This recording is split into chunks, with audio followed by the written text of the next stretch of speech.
తం దృష్ట్వా వదనాన్ముక్తం చంద్రం రాహుముఖాదివ అబ్రవీత్ సురసా దేవి స్వేన రూపేణ వానరం అర్ధసిద్ధ్యై హరిశ్రేష్ఠ గచ్చ సౌమ్య యథా సుఖం సమానయస్వ వైదేహీం రాఘవేణ మహాత్మనా తృతీయం హనుమతో దృష్ట్వా కర్మ సుదుష్కరం సాధు సాధ్వితి భూతాని ప్రశశంసుస్తదా హరిం ససాగరమనాదృశ్యం అభ్యేత్య వరుణాలయం జగామాకాశమావిశ్య వేగేన గరుడోపమః సేవితే వారిధారాభిః పతగైశ్చ నిషేవితే చరితే కాశికాచార్యైః ఐరావత నిషేవితే సింహకుంజర శార్దూల పతగోరగవాహనైః విమానైః సంపతద్భిశ్చ విమలైః సమలంకృతే వజ్రాసని సమాఘాతైః పావకైరుపశోభితే కృతపుణ్యైర్మహాభాగైః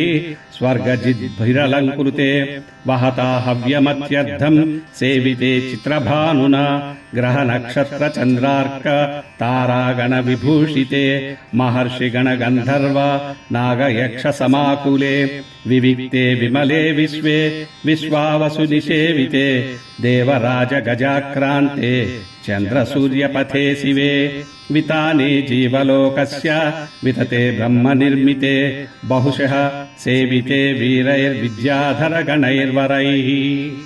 సురస తన అసలు రూపంతో హనుమంతుని ఆశీర్వదించి, ఓ సౌమ్యుడా, వానరోత్తమ, నీ కార్యాన్ని సాధించు, సీతను రామునితో చేర్చు అని చెప్పి వెళ్లిపోయింది. అజేయుడైన హనుమంతుడు తిరిగి సముద్రంపై ప్రయాణాన్ని ప్రారంభించి గరుత్మంతునిలా ఆకాశంలో చాలా ఎత్తుకు వెళ్లి అతివేగంతో ప్రయాణం సాగిస్తున్నాడు. ఆకాశంలో మేఘాలు, పక్షులు, విష్ణు కీర్తనలతో విహరించే కైశికాచార్యులు ఐరావతము సంచరిస్తూ ఉండగా సింహాలు, ఏనుగులు, పులులు, పక్షులు, సర్పాల ఆకారాల్లో అనేక విమానాలు వేగంగా ఎగురుతున్నాయి. అగ్నిగోళాలు ఢీకొని పిడుగుల వంటి శబ్దాలు వినిపిస్తున్నాయి. పుణ్యాత్ములను వారి లోకాలకు చేరుస్తూ అగ్ని ప్రకాశిస్తోంది. చంద్రుడు, సూర్యుడు, గ్రహాలు, నక్షత్రాలతో ఆకాశం అందంగా మెరుస్తోంది. కొన్ని చోట్ల మహర్షులు, గంధర్వులు, నాగులు, యక్షులతో ఆకాశం నిండి ఉంది.